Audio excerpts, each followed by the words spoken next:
खुसरो खां के द्वारा मारा गया मुबारक शाह को, तो उस समय जो था गयासुद्दीन तुगलक उत्तर पश्चिमी सीमा पर गवर्नर था, यानी सोकोल की पंजाब सिंध का जो क्षेत्र था ना वहाँ का वो गवर्नर था। और उसको जैसे ही पता चला कि हमारे शासक बादशाह शहंशाह या फिर क्या नाम था कथी उपाधि धारण के खलीफा, हमारे खलीफा को मार दिया। किसने मार दिया? तो खुसरो खां। कहा जाता है वैसे ही आया दौड़ के, जिस कंडीशन में उसको काटा तलवार से वैसे ही काट के हटा दिया गद्दी से, और गयासुद्दीन तुगलक बैठ गया और हो गया तुगलक वंश की स्थापना। अब तुगलक वंश में गयासुद्दीन तुगलक आता है, फिर उसके बाद मोहम्मद बिन तुगलक आता है, और उसके बाद फिर फिरोज शाह तुगलक। ये 3 प्रमुख शासक, और भी है लेकिन 3 प्रमुख शासक।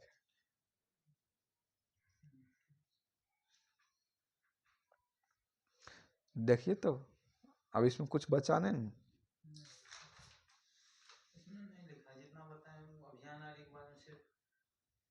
मुक्त राजा ने बताया है, दीवाने रियासत, साहेब मंडी लिखा होगा, साहेब मंडी, साहेब मंडी भी लिखा होगा।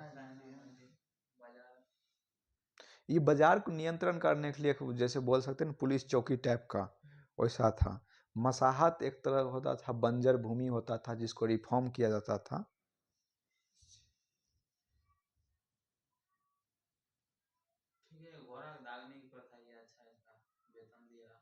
और अलाउद्दीन के काल में एक चीज जो हुआ ना, ये देखा न कि इसे निचले स्तर पर बहुत अनियमितताएं हैं, यानी कि इसे ऊपर में तो अलाउद्दीन अपने आप को शासक घोषित किया ही हुआ है, गांव लेवल पे लोग अपने आप को भी शासक मानता था। तो इसलिए खुद मुकद्दम चौधरी ये सब कहा कि आप लोग कुछ भी नहीं, कोई अधिकार नहीं, ना ही टैक्स वसूल सकते हैं, ना ही किसी टैक्स लेने से दबाव दे सकते हैं। हमारा सैनिक आएगा टैक्स लेके जाएगा तो पूछा जाएगा। खुद मुकद्दम चौधरी के अधिकार को किसके काल में समाप्त कर दिया गया? तो अलाउद्दीन खिलजी। क्यों किया? क्योंकि उसको था कि भाई हमारा कर का कोई भाग ले रहा है, या फिर जो प्रजा है उसको दबाव बना के जबरन कर वसूला जा रहा है। और ये सैन्य सुधार के लिए बताए थे कौन कौन चेहरा मतलब शुरू किया था।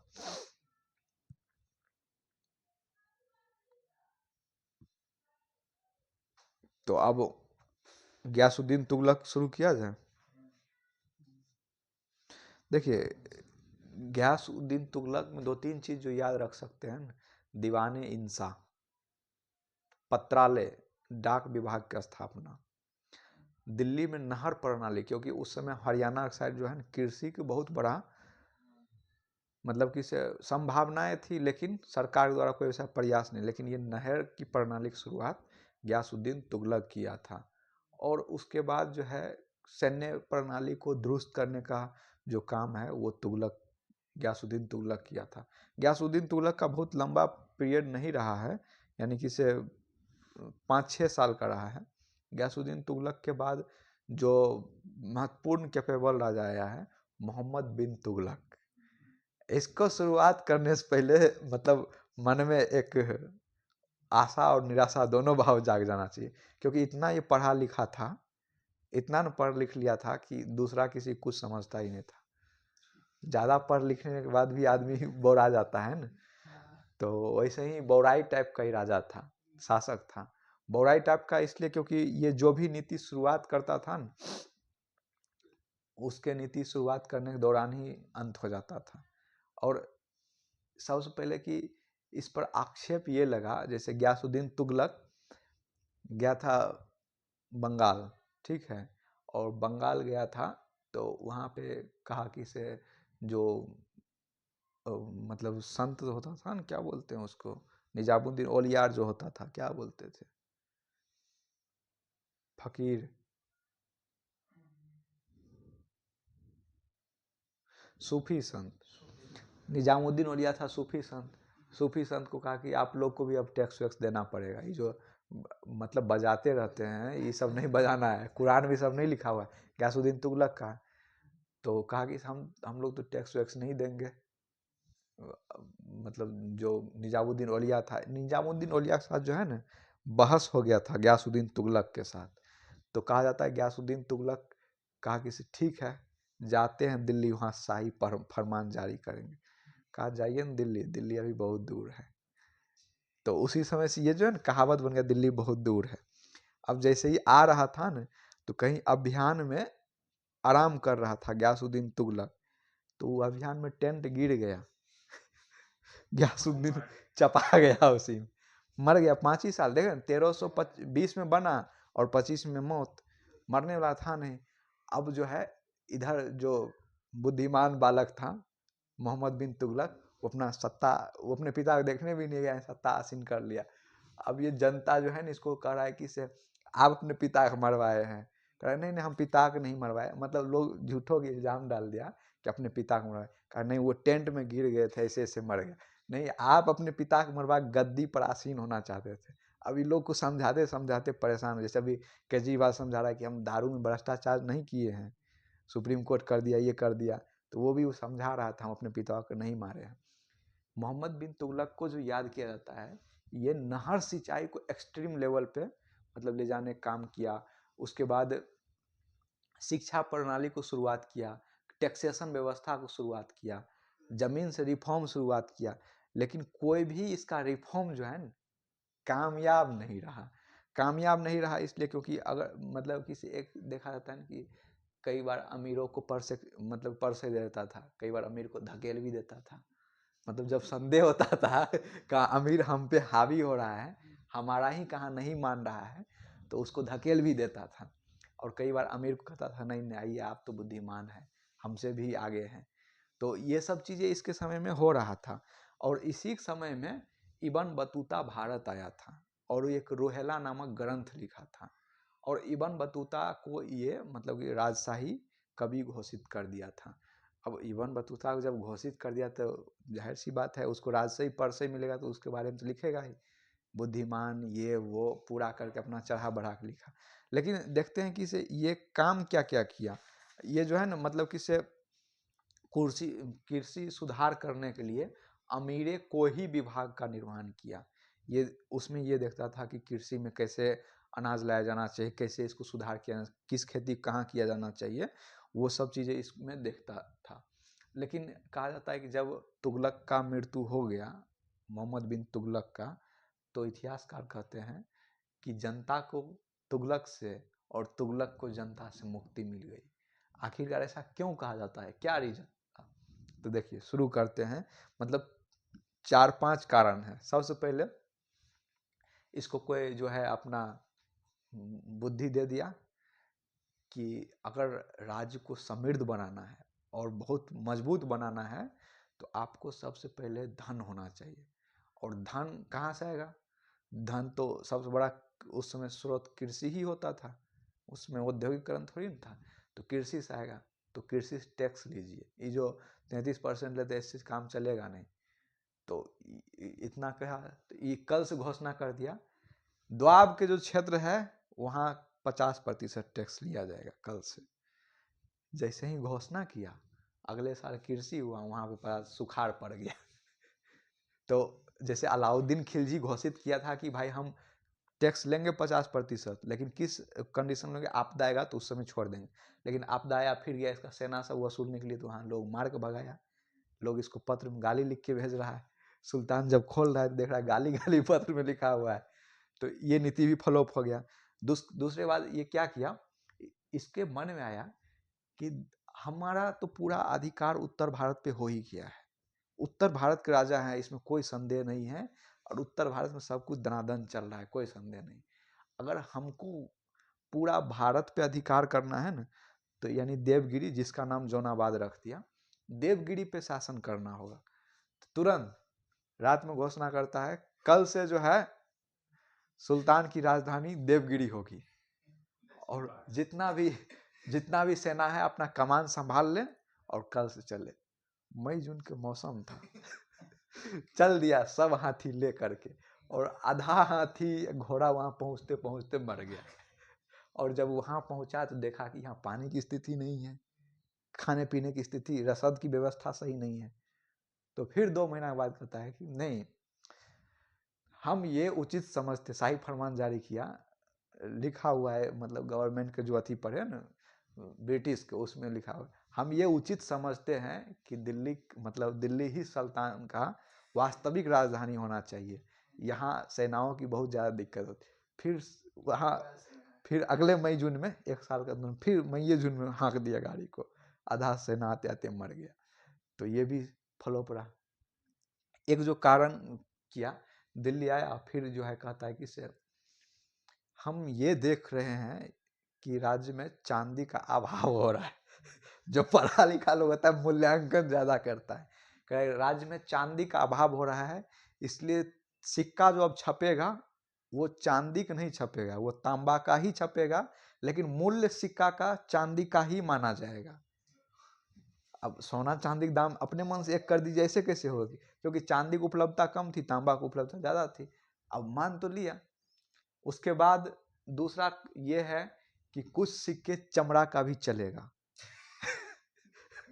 और चमड़ा का जो सिक्का चलेगा तो वो सिक्का का भी जो मूल्य है तांबा के बराबर रहेगा।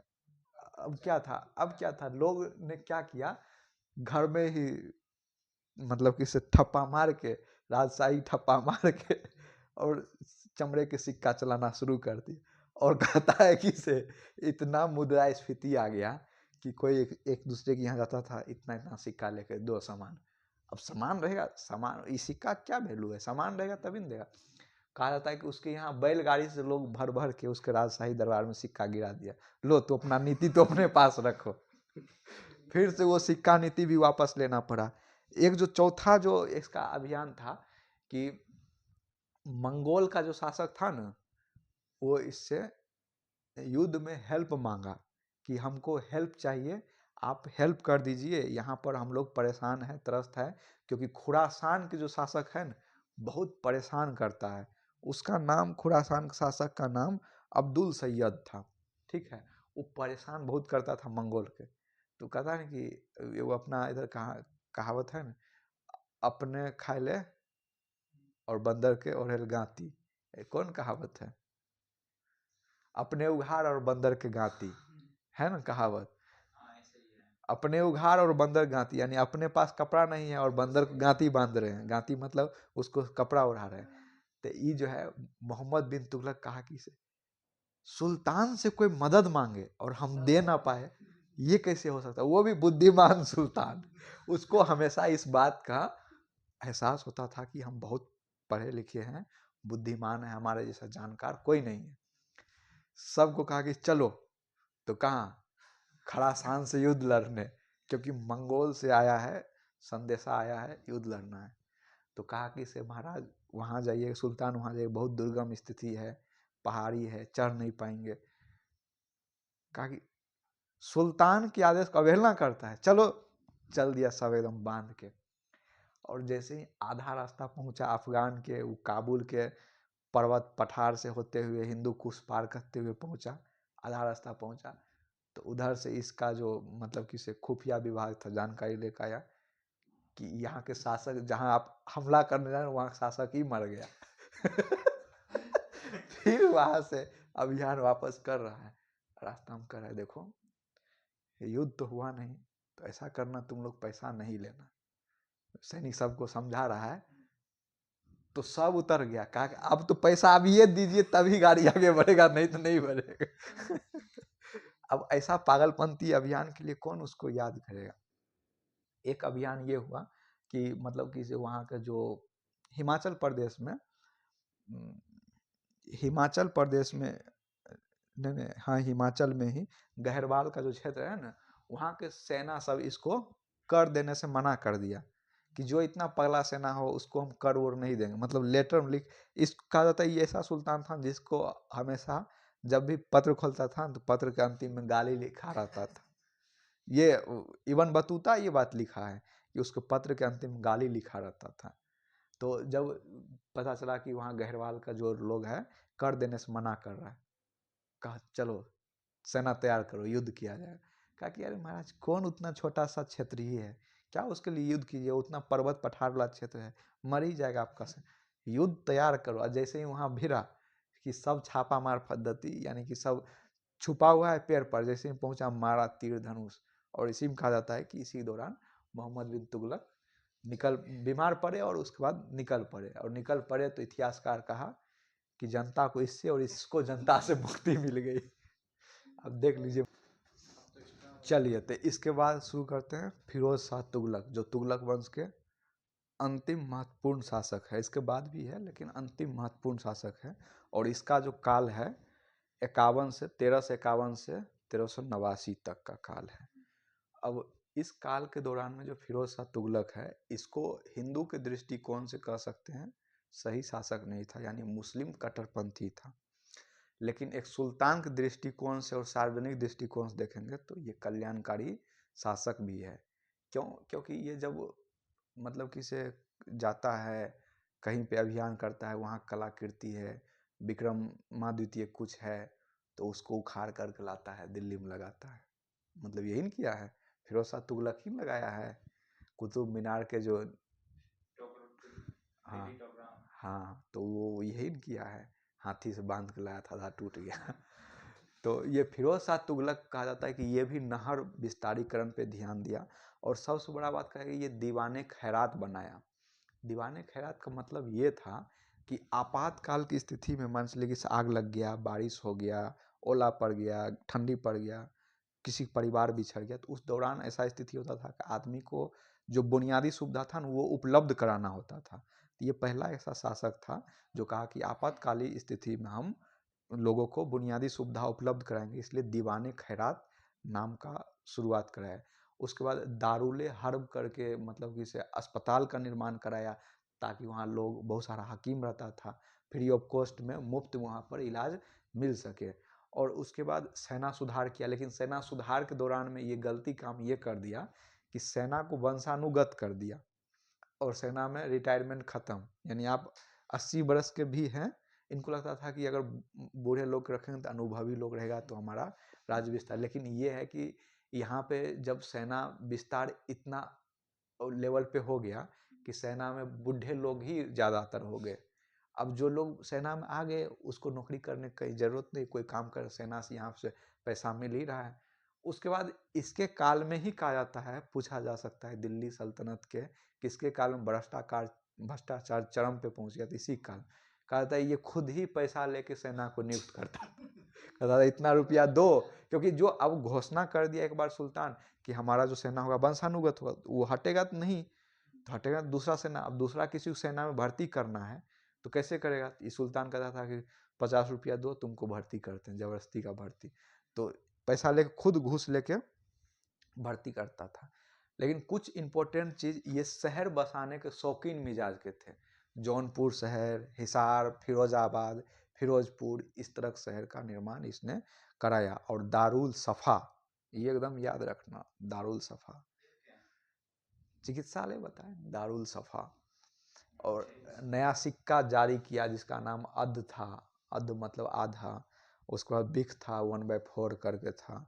और इसके काल में ही सिंध अभियान हुआ जो कि असफल रहा, लेकिन भारत दृष्टि से महत्वपूर्ण था। और इसका भी मृत्यु 89 में हो गया। और इसके बाद गयासुद्दीन तुगलक द्वितीय बना, जो कि बहुत ज़्यादा इम्पोर्टेंट नहीं था। इसके बाद कौन सा शासक आएगा?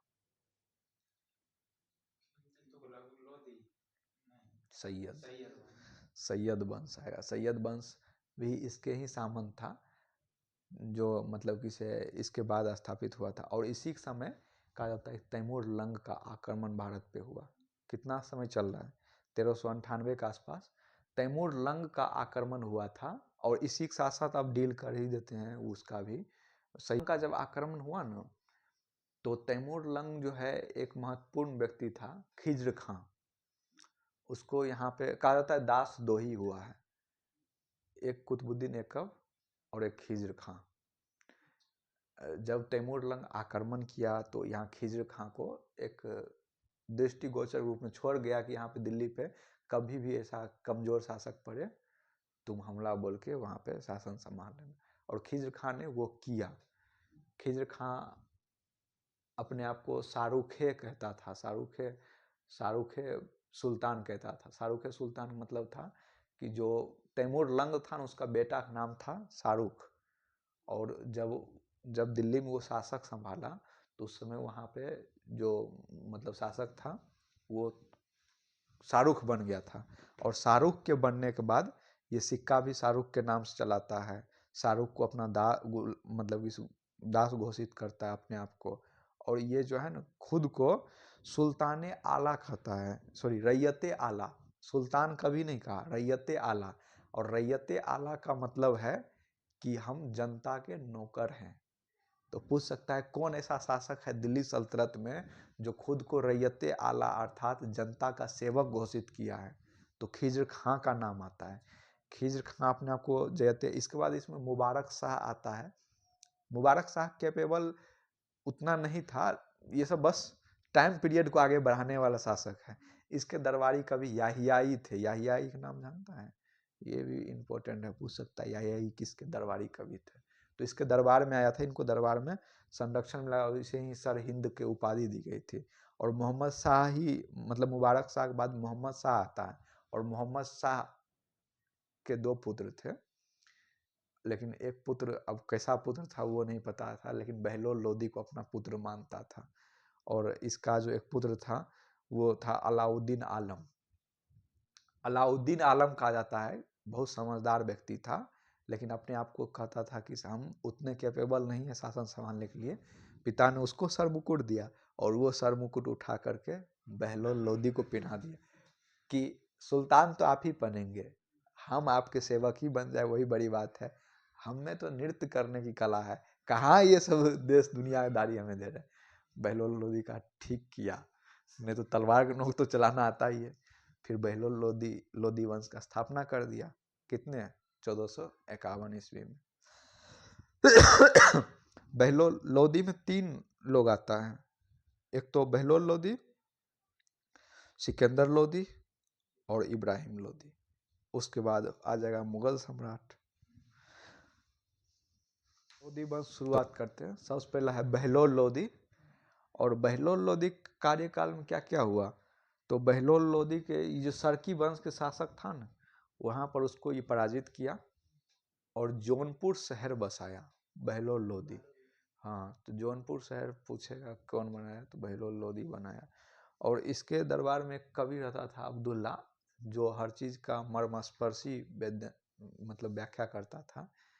कौन सा? ये बहलोल लोदी के बारे में वही बताया था। मोहम्मद शाह उसको सीधा पहना दिया मुकुट, तो युद्ध उद्ध करने की जरूरत ही नहीं पड़ा।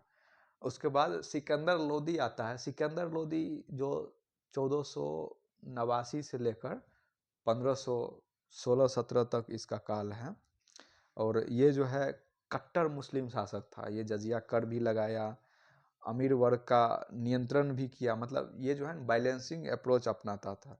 जहाँ अमीर वर्ग देखता था कि इस कंट्रोल में है, वहाँ पे कंट्रोल और भी बढ़ा देता था। जहाँ देखता था ऊपर उठ रहा है, वहाँ पे उसको नीचा गिराने का काम करता था। और इसी समय अगर पूछेगा वास्को डिगामा किसके काल में आया, उस समय दिल्ली सुल्तान कौन था? तो सिकंदर लोदी। उसके बाद आगरा शहर किसने बसाया? सिकंदर लोदी। और उसके बाद यहाँ पे और भी चीज़ें हो रहा है। कबीरदास किसके समकालीन है? इसी के समकालीन है। कबीरदास का भी जन्म 1480-85 के आसपास ही हुआ है। तो कबीरदास भी इसी के समकालीन है। और ये आयुर्वेदिक पे एक ग्रंथ लिखा है, फरंगहंगे सिकंदर शाही कहा जाता है। ये इम्पोर्टेंट है, यूपीएससी की यहाँ दिया। पिछला साल तुगलक वंश से कुछ पूछा था सैन्य को लेकर के। और ये दिल्ली का विस्तारीकरण पे पूरा जोर दिया, साम दाम दंड भेद की नीति भी अपनाता था। इसलिए आगरा में किला बसाया, आगरा को अपना एक शहर के रूप में पूरा जो कहते हैं नियोजित शहरीकरण, कहाँ से नाला जाएगा क्या जाएगा, वो पूरा बसाने का काम सिकंदर लोदी किया था। और इसका नाम कुछ और था, सिकंदर अपने आप को धारण किया और ये भी मानता था कि हम अब विश्व विजेता बनने वाले हैं। उसको लगता था कि भारत ही पूरा दुनिया है, इसीलिए उसको विश्व मान के अपना चल रहा था। बच्चा जब हाथी वास्तविक में मांग कर दे तो क्या दे सकता है पिता? एक हाथी खिलौना दे सकता है, तो वही अपना कर रहा था। उसके बाद इब्राहिम लोदी आता है, और इब्राहिम लोदी उतना कैपेबल नहीं था। ये 1517 में सत्तासीन होता है, और 1518 में इसको जो है चुनौती दिया जाता है राणा सांगा के द्वारा कि तुमको तो हम हरा देंगे। कहता हिम्मत हरा के दिखाओ। राणा सांगा आया, उठा के पटक दिया। मतलब उठा के वैसे नहीं, युद्ध हुआ दोनों में, योजनाबद्ध तरीके से युद्ध हुआ और लोधी को हराया, यानी इब्राहिम लोधी को हराया। लोधी को हराया तो कहता है कि आप दिल्ली शासन दो हमको। कहता है ऐसे कैसे दे देंगे। हराया तो लोधी का ऐसा भी नहीं था कि एकदम सेना बहुत कमजोर पड़ गया था, लेकिन हराया दिया था। अब जब दिल्ली से ये सिंहासन खाली नहीं किया तो फिर राणा सांगा के मन में गुस्सा। सेना जब भी शासक कमजोर पड़ता है, उसका सेना या उसके सगे संबंधी इस कमजोरी का फायदा उठाने लगते हैं। इसके चचेरा भाई, ममेरा भाई, इस सब जो है पत्र भेजना शुरू किया या संवाद भेजना शुरू किया। किसको? बाबर को। सबसे पहला संवाद भेजा राणा सांगा कि आप आइए, युद्ध कीजिए, यहाँ का राजा बहुत कमजोर हो चुका है, कैपेबल नहीं है। उसके बाद उसका जो चचेरा भाई था वो सब भी युद्ध का नोता भेजना लगा। बाबर आता है और इब्राहिम लोदी को 1526 में हरा देता है और यहाँ से मुगल साम्राज्य की स्थापना हो जाती है। तो अब देख लीजिए, लोधी वंश में कुछ